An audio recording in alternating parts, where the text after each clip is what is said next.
Hey everybody, you're the Dragon here, and today I'm going to talk about another folding knife I recently acquired. And this one is considered by many to be one of the best EDC knives you can get within its category, and it is the Benchmade 940.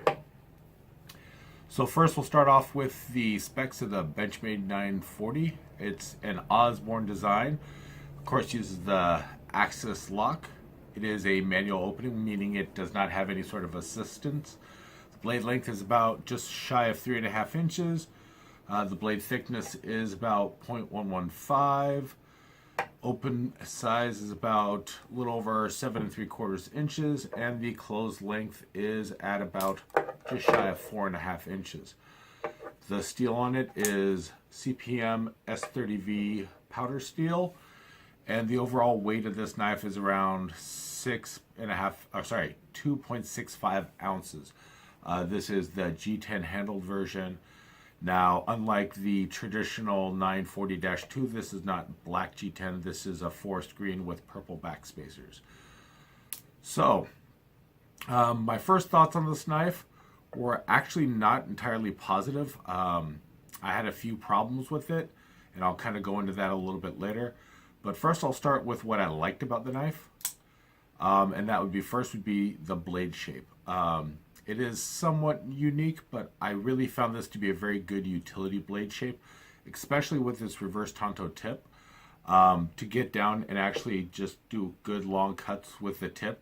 It's got a strong tip, but it gets really sharp, and so it does really good fine detail work. And then just the overall blade shape just lends itself for good utility. The things that I kind of didn't care for on this, first, as you can see, I threw a lanyard on here, but there is no actual lanyard hole.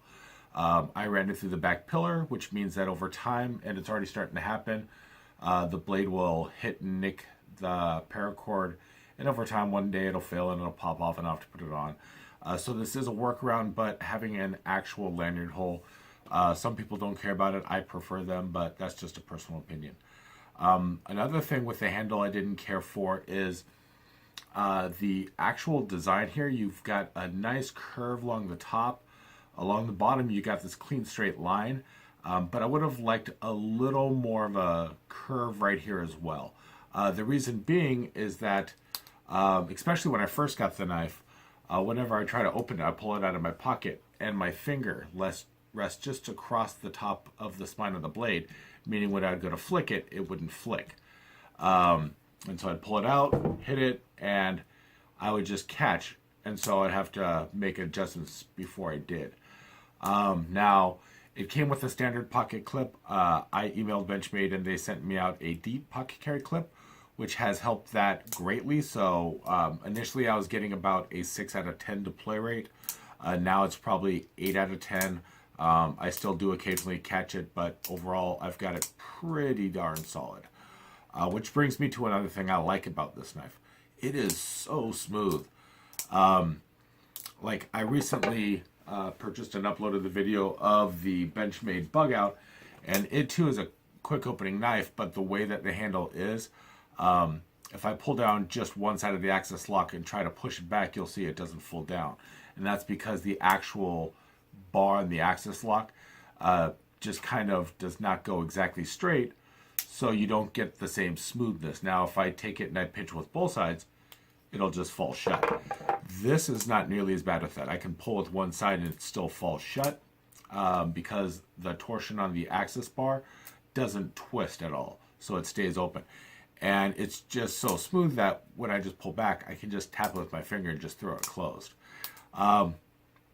Which brings to the aspect that it's just kind of fun to play with. I mean, you have this knife in your hand and you want to flick it.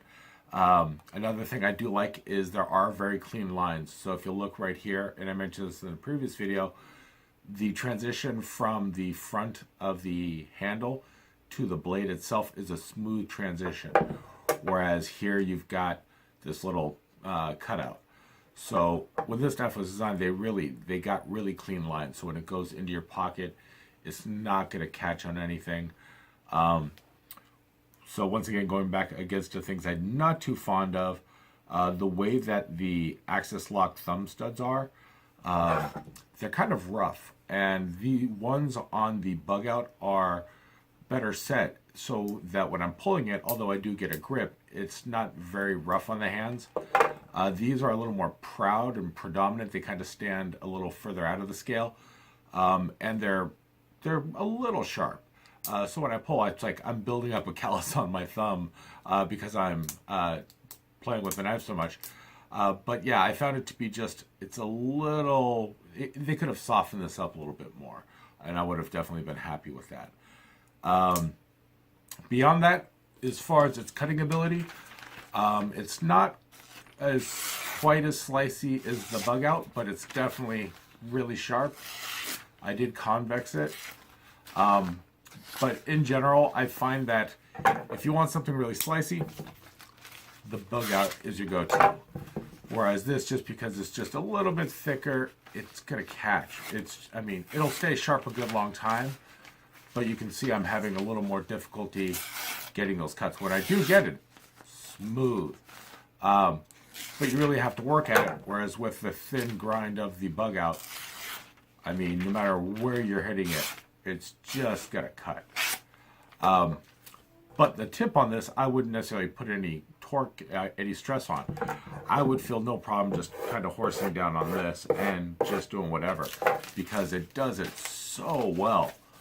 And as such, it can do a little bit heavier duty stuff. So whereas for the bug out, it doesn't really have a lot of weight to bite really deeply into wood. The 940 Osborne can definitely bite deeper into wood. I would, if I was going to be doing just a one folding knife when I'm backpacking, I would consider this as a little, possibly a better option if I was going to be doing my own campfires. If I'm just going to be opening food packets, I'd be doing this. If I'm just making fuzz sticks, this one's going to do it just a little bit thinner, although they are both really good at creating feather sticks. I did convex it because that's what I do to my knives. And in general, I'm glad I waited on making a video on this knife, because initially with the issues I had with the handle, I was actually kind of disappointed in the blade, and I didn't know if I'd really like it. After getting the deep handle clip, I find that with the weight of this at about 2 3/4 ounces, it works really well, and the G10 scales give it a lot of rigidity. So I like these both for just slightly different purposes. I think that maybe when I get like either some carbon fiber or G10 scales for this, that might change. But right now, I mean, I put them almost at the exact same level. It's like I'd give them both like solid 8, 8.5. I don't know. I find that if I'm in my car, I'm constantly just taking this one out and just kind of flicking it. It's also, because of its smoothness, it's better with the ambidextrous slipping. I find that it just flies open super easy, and I can open and close it, whereas I can do it with the bug out, but it's not quite as smooth. And that's the difference between a $120 knife and what is a $170 knife. If you're going to invest in this, you want to make sure that you're going to have it for a lifetime and it's going to last and work functionally. I think both of these knives will. I think if you're going to go with the 940 Osborne, you're definitely going to make a good choice. Get the deep pocket carry clip. Yeah, it was, without that, I mean, I was actually contemplating whether or not I was going to keep this knife or not. And once I got the deep pocket carry clip, that solved a lot of my issues. It just made the ergonomics better. It took it from what I thought was just a miniaturized tactical knife as a smaller version of like the Contigo to a really good solid EDC knife. Before, the only way it really felt comfortable was this way, and with the front it was just kind of awkward. Now with the deep pocket clip, it feels 1,000 times better, and I would definitely recommend it to somebody else if they got the deep pocket clip. So yeah, that's my thoughts and impressions. There's a lot worse ways that you can waste $170. I would definitely say if you're going to consider this and you're going to go with a vendor, look for a time that they're on sale or that there's a coupon that you can get some money off to make this a better value for you. So yeah, once again, likes and comments are appreciated. Subscribe if you haven't already, and I look forward to bringing you guys some more content. Thanks a lot.